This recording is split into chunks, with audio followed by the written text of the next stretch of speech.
Fue en la boda de mi prima, en Valencia, donde empezó todo. Y no me refiero a que allí empezó el engaño. Me refiero a que allí me di cuenta de que algo no encajaba. Te juro que hasta ese momento pensaba que tenía un matrimonio estable, aburrido a veces, sí, pero estable. Clara, mi mujer, de esas que siempre saben qué decir en una comida familiar, y yo, que me limitaba a beber cerveza, comer jamón y hacer chistes malos con los primos. Estábamos en la parte del cóctel, todos de pie con las copas, hablando con unos y otros. Yo estaba con mi primo Tony cuando vi a Clara hablando con un tío que no conocía. No era raro, ella siempre ha sido muy sociable. Pero lo raro vino después. El tipo se fue al baño, y ella se quedó sola.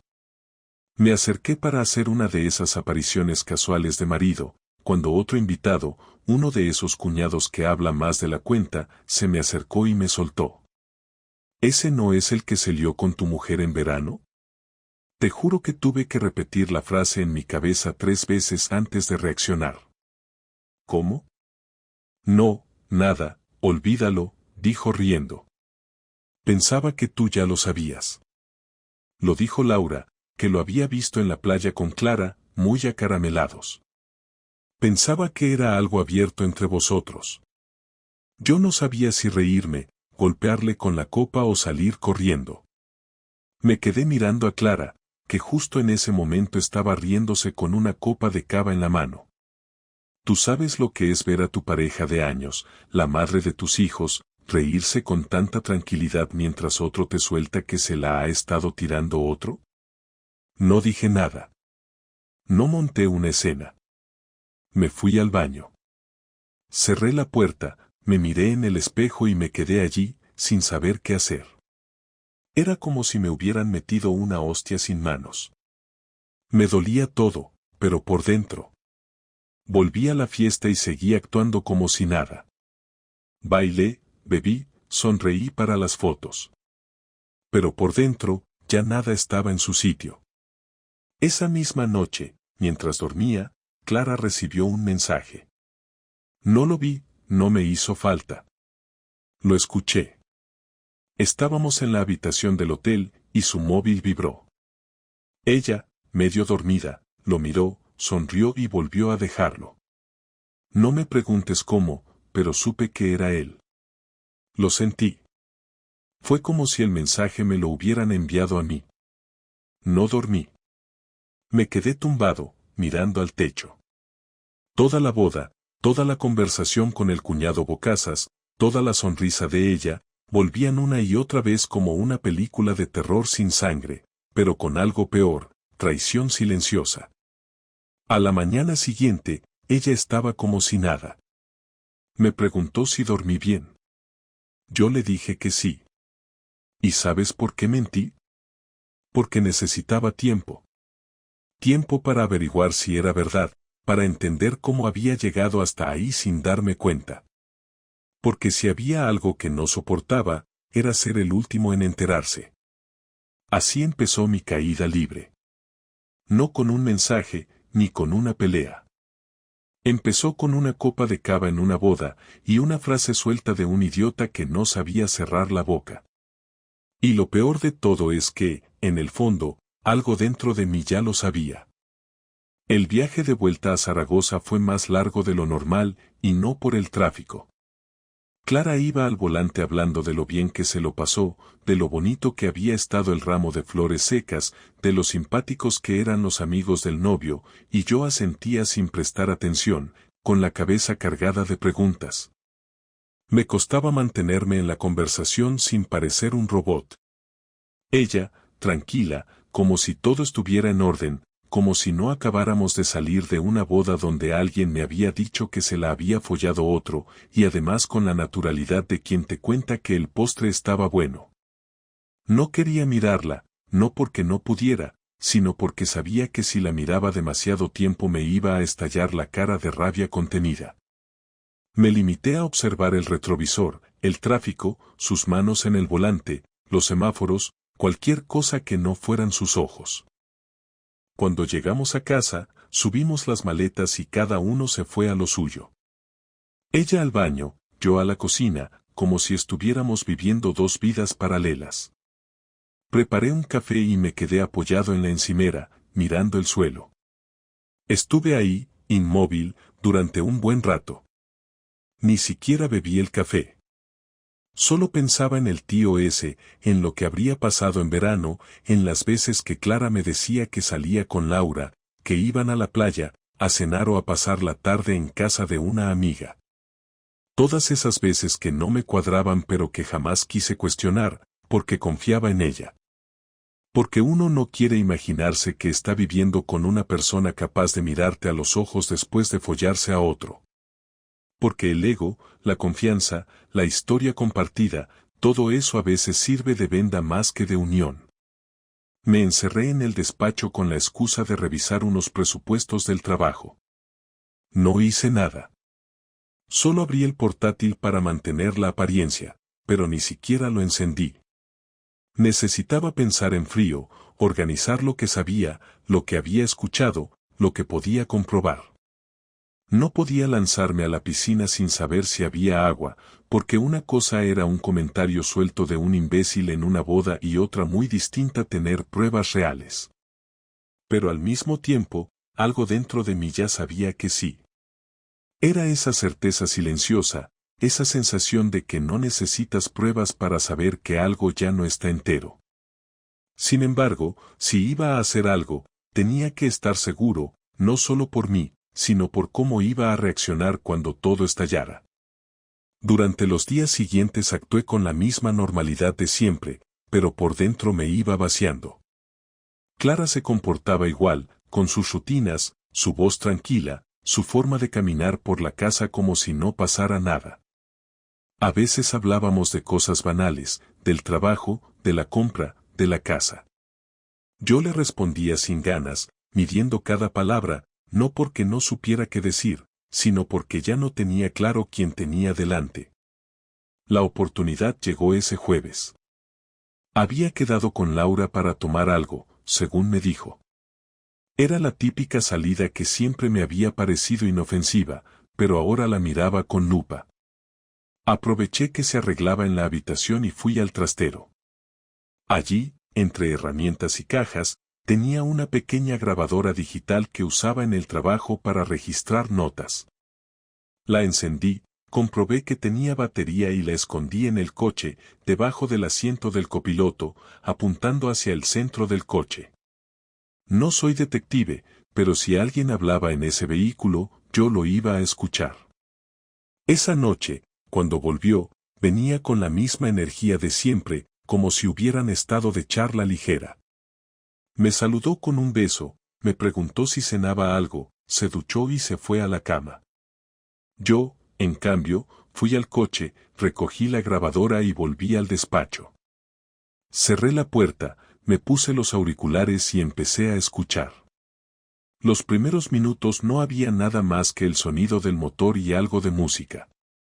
Luego se escuchó su voz, hablando con otra, que efectivamente era Laura. Al principio hablaban de tonterías, pero después, cuando se detuvieron, el ambiente cambió. Clara bajó la voz.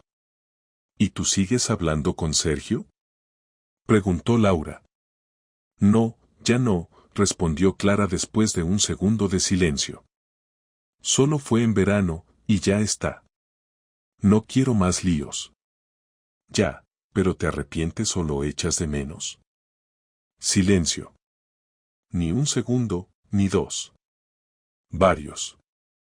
Suficientes como para que mi estómago se encogiera. Entonces ella respondió. No sé. Fue distinto. Me sentí viva, ¿sabes? No era solo el sexo, era que alguien me miraba como si aún valiera la pena.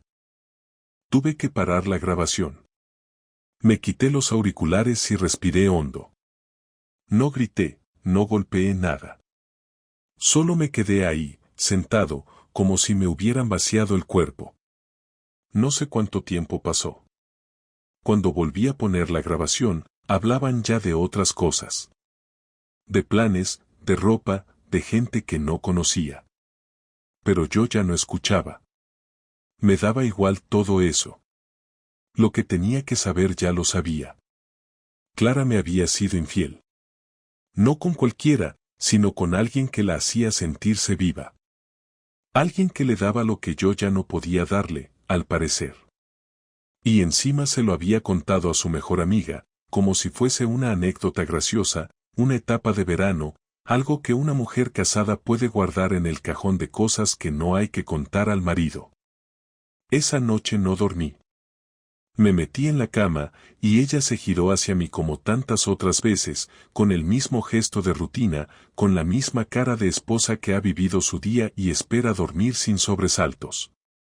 Yo me giré también, le di la espalda, y estuve en silencio, escuchando su respiración, sintiendo el espacio entre nosotros, recordando las veces que hicimos el amor, las veces que reímos, los días que parecía que nada podría romper lo que habíamos construido.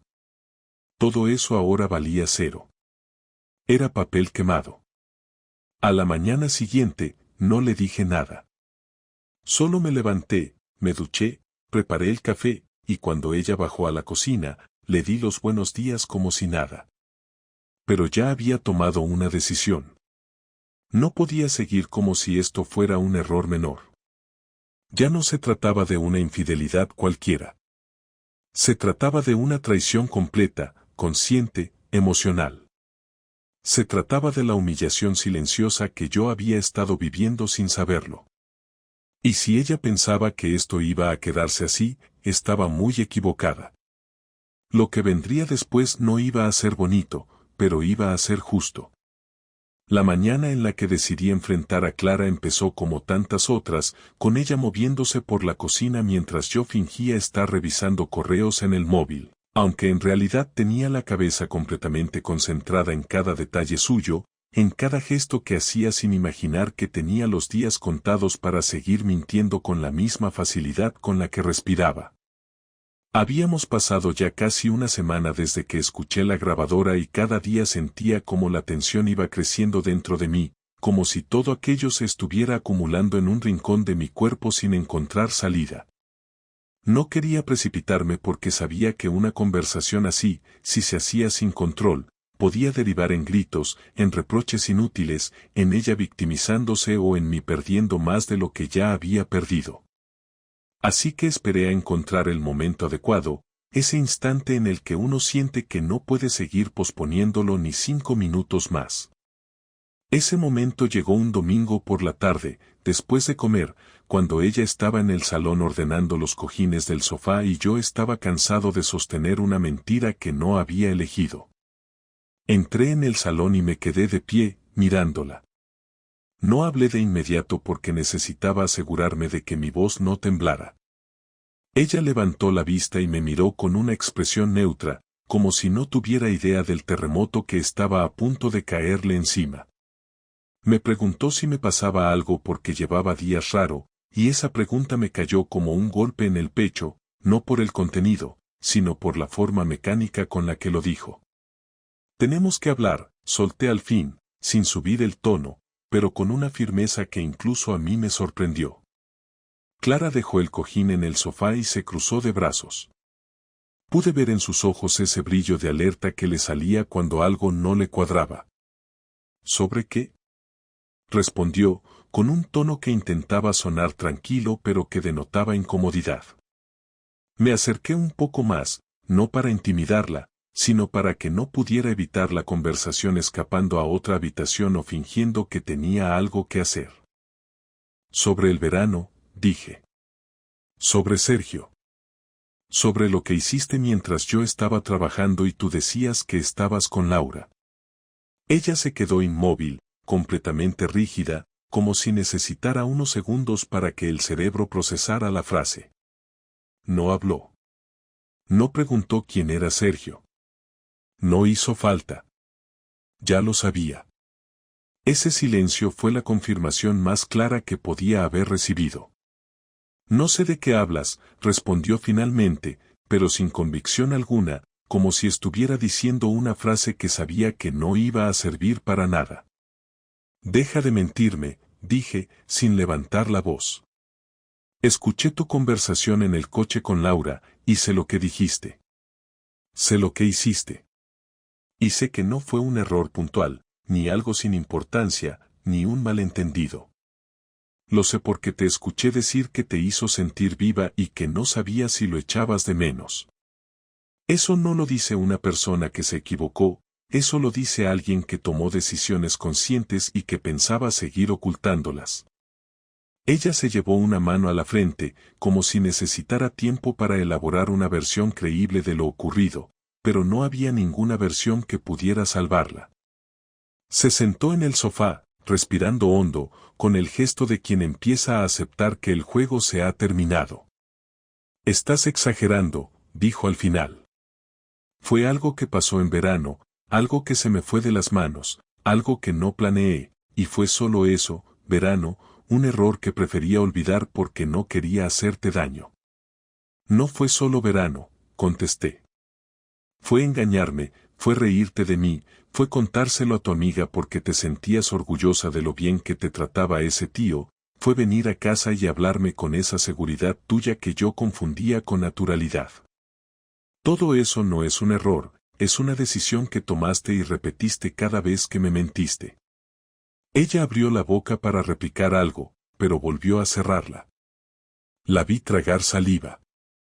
No estaba llorando, no estaba disculpándose, no estaba mostrando un mínimo de remordimiento real.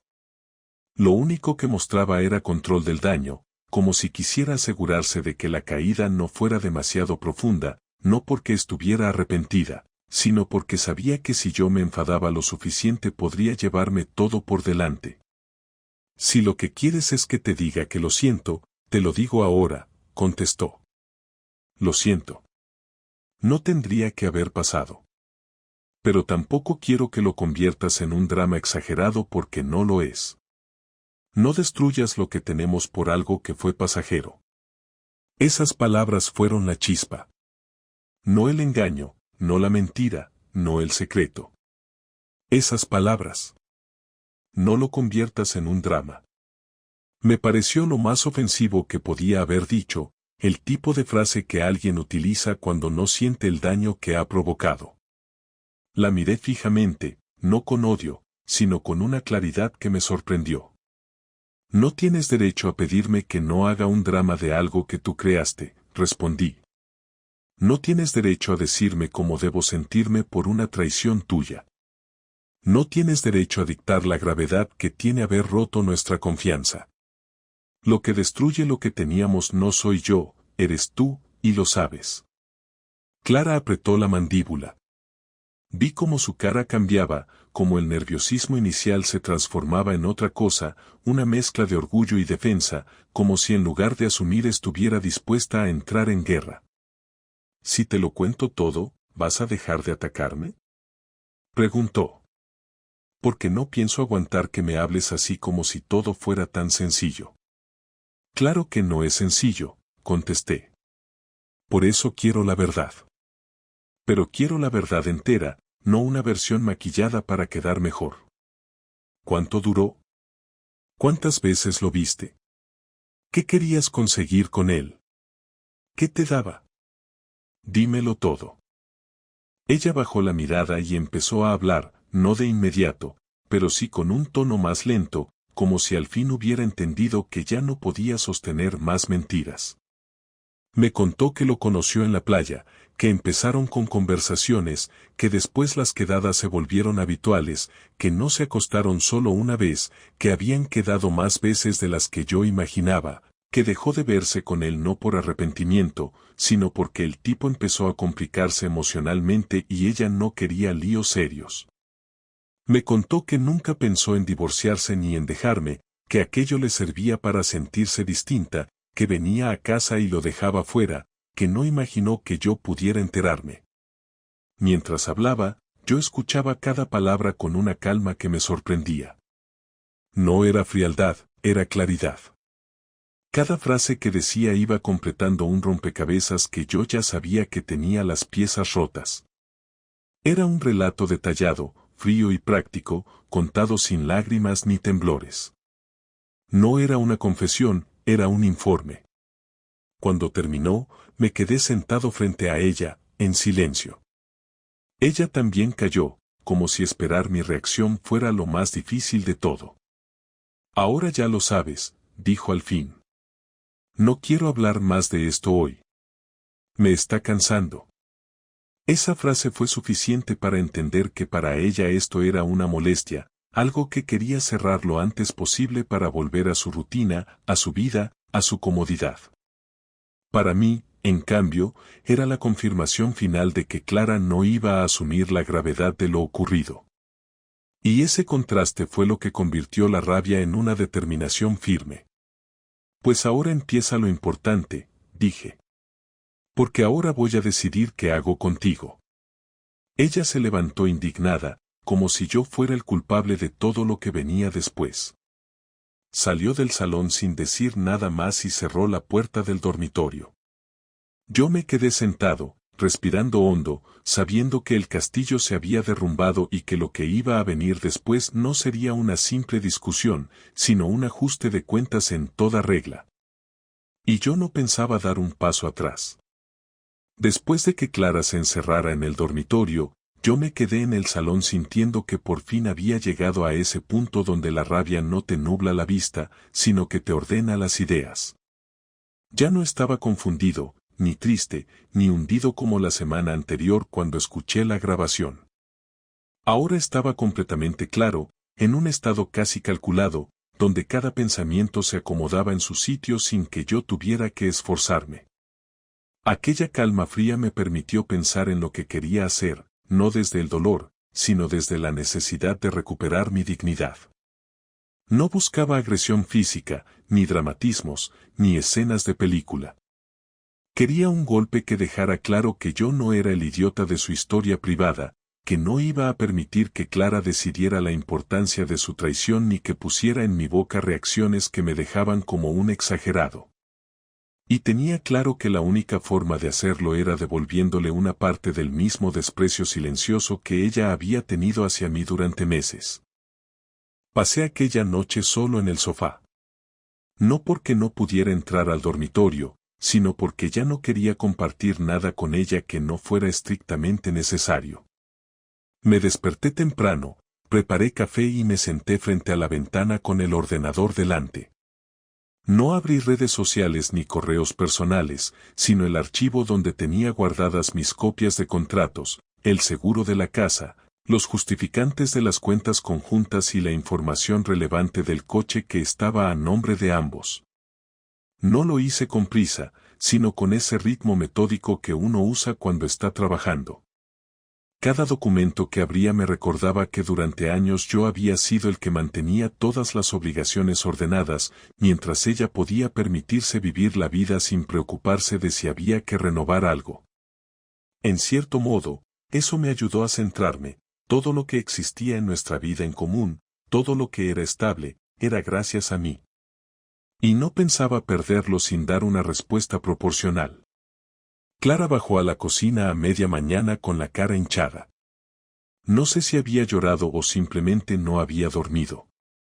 Entró sin saludarme y abrió el cajón de los cubiertos como si yo no existiera. Aquella actitud fue la confirmación de que no tenía el menor interés en arreglar nada, que esperaba que yo me tragara su confesión y lo dejara pasar para que ella pudiera seguir viviendo con total comodidad. Voy a salir, dijo al fin, sin mirarme. Haz lo que quieras, respondí, sin levantar la vista del ordenador. Ese tono fue suficiente para que ella entendiera que mi actitud había cambiado de forma definitiva. Vi desde el rabillo del ojo que se giraba como esperando que yo dijera algo más, quizá una frase que le permitiera recuperar el control. No dije nada, y al final salió dando un portazo que me confirmó que estaba perdiendo la seguridad que había tenido durante la conversación anterior. Cuando cerró la puerta, abrí una carpeta que nunca pensé que iba a usar. En su interior tenía fotos de las vacaciones de verano, la reserva del hotel donde habíamos estado con mis padres, entradas de cine y pequeños recuerdos de momentos que antes me parecían importantes. No lo hice para mirarlas con nostalgia, sino para preparar lo que sería mi movimiento definitivo. Paula, la hermana de Clara, siempre me había respetado y era una de las pocas personas de su familia que reconocía mis esfuerzos en la relación. Además, su madre estaba cansada de que Clara actuara como si sus decisiones no tuvieran consecuencias. Yo sabía perfectamente que si alguien podía hacerle ver la magnitud de lo que había hecho, serían ellas, pero no desde el insulto ni el escándalo, sino desde la información. Por eso preparé un correo claro, sin insultos, sin frases dramáticas, sin exageraciones. Solo los hechos. Les expliqué que Clara me había confesado la infidelidad, que llevaba meses mintiéndome, que yo había intentado llevar la situación con calma y que necesitaba que ellas lo supieran porque mi intención era dejar de sostener una normalidad que ya no existía. No adjunté audios ni detalles íntimos, pero sí expliqué con precisión qué había pasado. Antes de enviar el correo dudé unos segundos, pero no por miedo, sino porque quería asegurarme de que lo hacía por mí, no por vengarme de manera impulsiva. Finalmente lo envié. Era un golpe fuerte, pero no violento, un modo de sacarla del refugio cómodo donde pensaba que nada saldría a la luz. Después de hacer eso, fui a la habitación y empecé a recoger mis cosas. No me estaba yendo de casa, ni mucho menos. Aquella era tan mía como suya, pero necesitaba espacio. Llevé mi ropa, mis herramientas, mi ordenador y mis documentos al cuarto pequeño que usamos como despacho. Quité la cama plegable y dejé allí todo lo mío. No hice ruido. No envié mensajes. No escribí notas. Simplemente me moví con esa decisión que uno tiene cuando se ha cansado de mendigar respeto. Cuando terminé, la habitación ya parecía un pequeño apartamento dentro de la casa, un lugar donde podía cerrar la puerta sin verla ni escucharla. A mediodía empezaron a llegar los mensajes. Primero Paula, que me preguntaba si podía llamarme. Luego su madre, que directamente me escribió diciendo que lo sentía muchísimo y que me apoyaba para que no dejara que Clara me tratara como un tonto. Era evidente que la bomba había explotado. Las mujeres de su familia siempre habían sido sinceras hasta el extremo, y estaba claro que no iban a permitir que Clara escapara de aquello sin consecuencias. En cierto modo me alivió saber que no seguía solo, que alguien entendía la gravedad de lo ocurrido. Clara volvió por la tarde. Entró en casa con el gesto tenso, sin la seguridad con la que había salido. Cruzó el pasillo y vino directa al despacho, donde yo estaba sentado revisando facturas. ¿Qué has hecho?, preguntó, con un tono mezcla de enfado y miedo. No te entiendo, respondí sin apartar la vista de los papeles. Mi madre me ha llamado llorando, dijo, dando un paso adelante. Paula también. Les has contado todo. Les he contado la verdad, respondí. Lo que hiciste. Lo mismo que me contaste tú, sin añadir nada. Ella se quedó quieta un instante, respirando fuerte, como si buscara una frase que deshiciera lo ocurrido. No tenías derecho, soltó. Esa frase me hizo reír, pero no con humor, sino con una incredulidad que nació de lo absurdo. ¿Derecho? La miré por fin. Tú no tenías derecho a hacer nada de lo que hiciste estos meses. Y aún así lo hiciste. Yo simplemente estoy dejando de cubrirte la espalda. Si no querías que se enteraran, no lo habrías hecho. Ella negó con la cabeza, como si aquello le pareciera injusto, aunque lo único injusto de la escena era que ella aún esperaba que yo la protegiera. Se llevó las manos a la cara y dijo: Esto no lo va a arreglar. Solo va a empeorarlo todo. Lo empeoraste tú, respondí. Ella se quedó en silencio, y por primera vez desde que empezó todo la vi realmente afectada, no por la traición, sino por las consecuencias. Esa diferencia lo explicaba todo. ¿Qué quieres de mí?, preguntó. No respondí de inmediato porque quería estar seguro de lo que iba a decir. Quiero que aprendas que tus decisiones tienen consecuencias. Y quiero que entiendas que ya no vas a usarme para sostener una vida en la que solo tú decides qué importa. Ella se giró y se fue dando un portazo, igual que por la mañana, pero esta vez no hubo rabia, sino el reconocimiento silencioso de que había perdido algo que daba por garantizado. Y yo, por primera vez en semanas, pude respirar sin sentirme pequeño. Pasaron 3 días sin que Clara y yo cruzáramos más de 10 palabras seguidas. Los primeros 2, fingimos que vivíamos en casas separadas aunque dormíamos bajo el mismo techo. Ella preparaba su comida y se encerraba en la habitación, yo comía en el despacho, respondía a los mensajes de su hermana y de su madre, y me centraba en el trabajo como si nada más existiera. Pero todo existía. La tensión, la distancia, la incomodidad de estar en el mismo espacio sin saber si debías preguntar algo, sin poder decir lo que realmente querías decir sin que estallara otra discusión. El tercer día, mientras estaba sentado en la mesa del comedor revisando unas facturas del taller, ella se sentó enfrente sin decir nada al principio. No llevaba móvil, ni auriculares, ni esa actitud de quien solo quiere ocupar el sitio por inercia. Me miró sin pestañear durante unos segundos y soltó lo que claramente llevaba ensayando desde hacía tiempo. ¿Qué vas a hacer conmigo? No lo preguntó con tono provocador, ni desde el miedo, sino desde ese punto incómodo en el que alguien sabe que ya no controla la situación y necesita saber por dónde van a ir los tiros. No me sorprendió la pregunta. Sabía que llegaría en algún momento, porque incluso Clara, con todo su cinismo reciente, no podía vivir indefinidamente en un limbo emocional sin saber si yo pensaba quedarme, irme o seguir convirtiendo su vida en algo incómodo. No voy a hacer nada contigo, le respondí. Lo que voy a hacer es conmigo. Tú ya hiciste suficiente. Ella tragó saliva, como si esperara un golpe más directo. No lo lancé.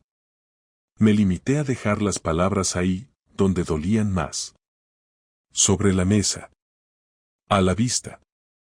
¿Estás pensando en divorciarte? Sí. No lo dije con rabia. No lo grité. No lo usé como amenaza. Fue una respuesta directa, sin adornos, sin silencios previos, sin pausas. Ella respiró hondo, se recostó en la silla y cruzó los brazos. Después de todos estos años, ¿así, tan rápido? Tardaste 5 minutos en traicionarme, Clara. No me hables de rapidez. Ella no supo qué contestar, y por primera vez pareció comprender que ya no estaba negociando conmigo, que estaba simplemente siendo informada. Bajó la vista. Jugueteó con el anillo que aún llevaba puesto.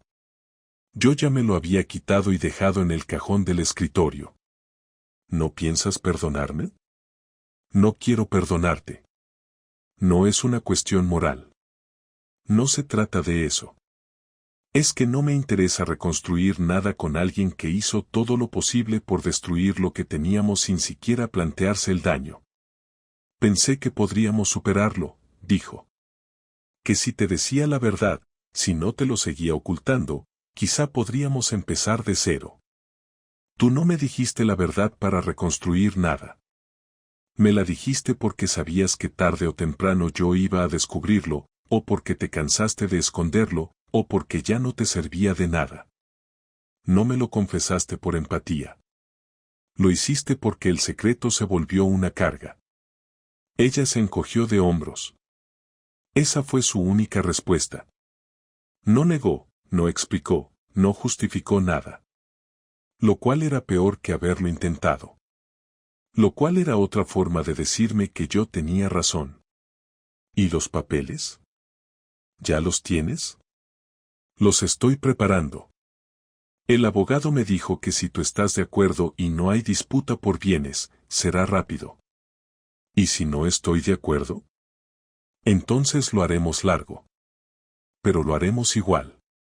No pensaba que fueras capaz. Yo tampoco pensaba que tú fueras capaz. Y mira dónde estamos. Volvió a quedarse en silencio, pero no se levantó. No se fue, como otras veces. Se quedó ahí, como si necesitara estirar el sufrimiento un poco más, como si al menos ahora quisiera entender cómo se sentía estar en el otro lado de una historia que había empezado sola y en secreto y ahora se había hecho pública y visible. Pasaron unos segundos antes de que volviera a hablar. ¿Aún me quieres? No como antes. No como se necesita para seguir con alguien. No como pareja. Me duele lo que hiciste, pero más me duele que sigas sin entenderlo del todo. A veces me cuesta saber si me duele más tu infidelidad o tu reacción después. Nunca fue un plan, Marcos. Lo sé. Por eso es peor. Ella apretó los labios. Miró a la ventana. No lloró. No lo hizo en ningún momento, y eso me pareció también significativo. No porque necesitara sus lágrimas, sino porque su falta de reacción emocional reforzaba mi decisión. Estaba claro que había pasado por encima de todo lo nuestro con un desapego que yo jamás habría podido imaginar. Me levanté, llevé mi taza a la cocina, la lavé y me apoyé en la encimera. No voy a pelearme contigo por los muebles, ni por el coche, ni por la cuenta. Solo quiero cerrar esto sin convertirlo en una guerra. No tengo energía para más. Puedes quedarte en la casa hasta que todo se firme. Después, cada uno por su lado. ¿Y los demás? Ya saben lo suficiente. Lo que no voy a hacer es mentir para protegerte. Ella asintió sin discutir. Por fin entendía que no iba a haber reconciliación. Que no se trataba de tiempo ni de terapia ni de acuerdos sentimentales. Que esto ya estaba roto. Se levantó, caminó hacia la puerta y antes de salir dijo algo sin girarse. No pensé que me odiaras tanto. No te odio. Pero ya no te respeto. Esa frase la detuvo. No contestó. Se quedó de espaldas durante unos segundos y luego siguió su camino hacia el pasillo. Cuando escuché cómo se cerraba la puerta del dormitorio, me senté otra vez en el comedor. No sentí alivio. No sentí victoria. Solo una extraña paz que me decía que esta conversación era necesaria, que no podía haber vuelta atrás después de todo lo dicho, y que, aunque la tristeza no se fuera de inmediato, al menos ya no iba a cargar con la duda ni con la sensación de estar atrapado en una historia que se había vaciado por completo. Esa noche, mientras cenaba solo en la cocina, pensé en lo rápido que una vida puede cambiar. En lo fácil que es pasar de hablar de vacaciones y reformas a hablar de abogados y separaciones. No me sentí víctima. No me sentí fuerte. Me sentí simplemente libre de tener que fingir, libre de tener que esperar que ella se arrepintiera, libre de seguir repitiendo un guión que ya no tenía sentido. Y esa libertad, aunque no llenara el vacío, al menos me dejaba mirar al futuro sin la necesidad de pedirle permiso a nadie para seguir adelante. El proceso de separación fue más rápido de lo que esperaba, y no porque Clara facilitara todo, sino porque una vez que dejé claro que no iba a ceder en los puntos importantes, ella entendió que alargarlo solo iba a convertir su vida en algo más incómodo. No hubo discusiones sobre el coche ni sobre las cuentas, y lo más curioso es que ni siquiera se preocupó mucho por los objetos materiales. Me dijo que no quería nada que le recordara esta etapa y que prefería irse con lo justo. Yo no discutí, le di la opción de elegir lo que quisiera y ella aceptó llevarse algunas cosas del dormitorio y parte de la vajilla que había heredado de su abuela. Cuando vi cómo recogía sus cosas, lo hacía sin mirar a su alrededor, sin detenerse en los marcos con fotos ni en los recuerdos del salón. Me sorprendió que pudiera hacer las maletas en silencio, sin una lágrima, sin una palabra, como si todo eso no le pesara. En cierto momento pensé en preguntarle si alguna vez había sentido algo real por mí o si todo había sido una construcción cómoda basada en la rutina y en la conveniencia de estar con alguien estable. No lo hice. No porque no quisiera saber la respuesta, sino porque entendí que a esas alturas no habría forma de que una respuesta me sirviera de algo. Los papeles los firmamos un martes por la tarde en la notaría, con la misma naturalidad con la que uno firma un contrato de alquiler. Clara se presentó puntual, vestida con la misma pulcritud que siempre había tenido, y se sentó al otro lado de la mesa sin mirarme más de lo necesario. ¿No intercambiamos más que un saludo seco y un ¿no leíste todo? Firmamos.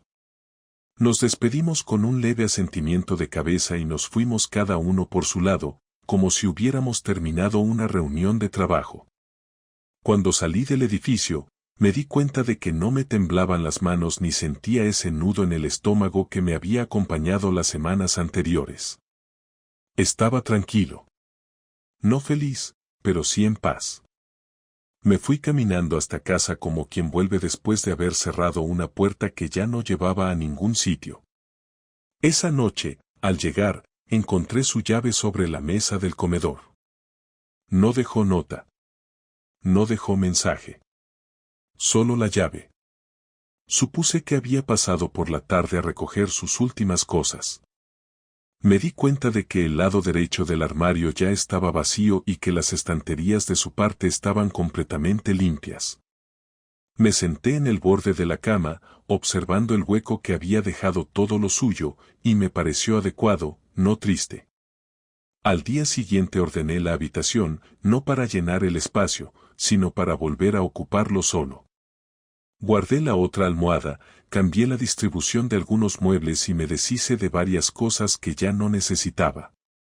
No por rencor. Por limpieza. Durante las semanas siguientes, algunas personas me escribieron para preguntarme qué había pasado.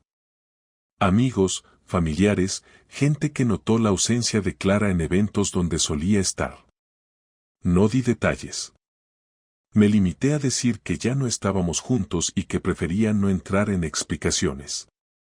Paula fue la única con quien hablé un poco más a fondo. Me escribió una tarde y me pidió que quedáramos para tomar un café. Fuimos a una terraza cerca de su casa y hablamos durante más de una hora. Me dijo que su hermana no daba explicaciones, que había dicho que el matrimonio no funcionaba y que yo había sido muy frío con ella durante los últimos meses. Yo no rebatí. Le dije que cada uno cuenta la historia que puede soportar, y que si Clara necesitaba pensar que todo se rompió por mi frialdad, estaba en su derecho. Paula me agradeció haber sido respetuoso incluso en la caída y me dijo que, si alguna vez necesitaba algo, podía contar con ella. Le agradecí su sinceridad y su apoyo, y nos despedimos con un abrazo que sí sentí sincero, sin drama, sin lástima, solo con respeto. Volver a estar solo no fue fácil, pero tampoco fue un drama. Lo más duro no era la soledad física, sino el reajuste mental. Había pasado más de una década compartiendo todo con una persona que ahora era una desconocida, y entender que ya no formaba parte de mi vida no fue algo que pudiera resolver en un día. Hubo noches en las que la inercia me hacía pensar en contarle algo, en preguntarle una tontería sobre la lavadora o sobre una serie, y después recordaba que ya no tenía sentido. Me costó más deshacerme de esos reflejos que de su ausencia real. El silencio de la casa, en cambio, no me molestaba. Me dio espacio para volver a pensar en mí, en mis planes, en las cosas que había dejado de hacer por acomodarme a una rutina de pareja donde solo uno parecía invertir energía. Empecé a retomar cosas que antes había dejado de lado. Salí más con amigos, me apunté a clases de pádel los miércoles por la tarde y volví a visitar a mis padres con más frecuencia. Me sorprendió como muchos notaban que estaba más tranquilo. Uno de mis colegas del taller me dijo que parecía menos tenso, que ya no respondía con tanto mal humor por cualquier error. Yo no sabía si era cierto o si solo era percepción, pero si era así, bienvenido. Supongo que cuando uno deja de cargar una relación rota, el cuerpo también lo nota. A veces me encontraba pensando en lo injusto que había sido todo, en cómo Clara tomó decisiones sin tener en cuenta nada, en cómo trató de minimizarlo todo como si fuera un error pequeño. Pero ya no me dolía como antes. Pensarlo no me hacía arder por dentro, solo me recordaba que había aprendido una lección cara pero clara. Una tarde de sábado, mientras caminaba por el centro, me crucé con Sergio. El tal Sergio. No me reconoció, o fingió no hacerlo. Iba solo, con una bolsa de deporte al hombro. Cuando lo vi, pensé en lo fácil que habría sido ir hacia él y decirle todo lo que pensaba, soltarle en la cara que era un cobarde, un oportunista, un idiota por meterse con una mujer casada. Pero no lo hice. No porque fuera un ejemplo de autocontrol, sino porque ya no lo necesitaba. Lo miré pasar y seguí mi camino sin acelerarme ni girarme. Si había ganado algo con todo esto, era precisamente eso, no arrastrar más mierda de la que ya había tragado. Ahora, varios meses después, puedo decir que no me arrepiento de cómo manejé nada. No actué con rabia desmedida, no expuse a nadie más de lo necesario, no me quedé enganchado a una historia que se había terminado. Clara no volvió a escribirme, ni a llamarme, ni a intentar volver. Y me alegra. Porque habría sido peor si encima de todo hubiera intentado reconstruir algo solo por miedo a estar sola. Yo tampoco la busqué, ni para cerrar cosas pendientes ni para seguir hablando. No me interesaba mantener ni un vínculo más con alguien que había dejado de cuidarlo todo. No sé si algún día volveré a confiar en alguien como confié en ella. Pero tampoco me preocupa. No estoy buscando a nadie, no me siento incompleto, no creo que la vida deba tener un guión que seguir. Por ahora, me basta con saber que no tengo que compartir la cama con alguien que me miente, ni que poner cara de normalidad delante de quien me traiciona. Y eso, para mí, ya es una victoria. No porque haya ganado nada, sino porque dejé de perder. Esa es la historia. No hay final feliz, pero hay un final justo. Y con eso me alcanza.